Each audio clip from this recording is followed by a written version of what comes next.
इम्तियाज़ गुल साहब, आपसे पूछना चाहूँगा कि ये जो केस है पनामा,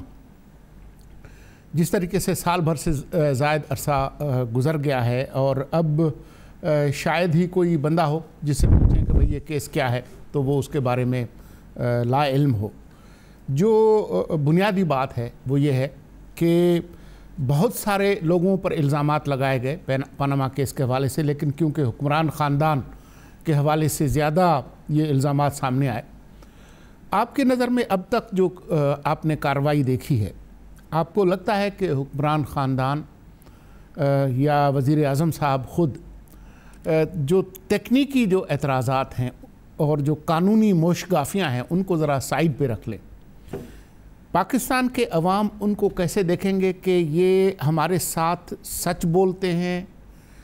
खुल के अपनी बात कर रहे हैं कि जो इल्ज़ामात लगाए हैं उन पर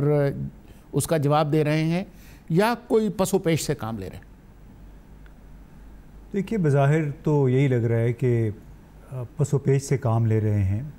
कुछ बातें हैं जो आश्कार हुई हैं उसकी तरदीद कर रहे हैं, यानी एक इनकार की कैफियत में हैं, और उसमें ये हमें अलबत्ता ज़हन में रखना चाहिए कि मेरा ख़्याल है पाकिस्तान का मुआशरा इस वक्त बड़े वाज़ेह तौर पे दो ग्रोहों में तकसीम हो चुका है। एक तरफ नवाज़ शरीफ के हामी हैं, दूसरी तरफ उनके मुखालफिन हैं। उनके मुखालफिन में PTI भी शामिल है, अब पीपल्स पार्टी भी शामिल हो गई है, क्योंकि खुर्शीद शाह साहब ने तो गुज़िश्ता रोज़ बड़े बबांग दहल ये कहा कि उनके नज़दीक जॉइंट इन्वेस्टिगेशन टीम ने अपना काम इंतहाई ईमानदारी से किया है। तो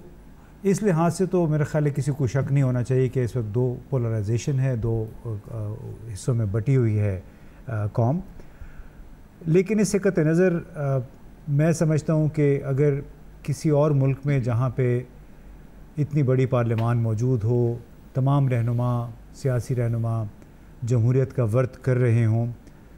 तो ये नौबत ही नहीं आनी थी। जिस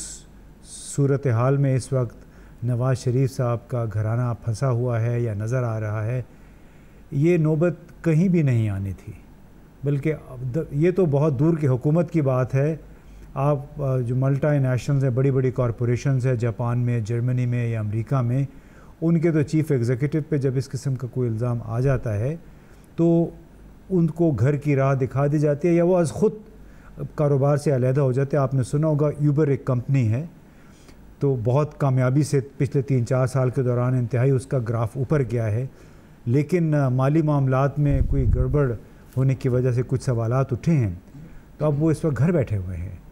तो उसमें मेरा ख्याल है वो लोग शायद ज़्यादा उनकी इज़्ज़त नफ्स होती है, वो ये समझते हैं कि उनकी इज़्ज़त कुछ थोड़ी बहुत जो रह गई है वो इसी में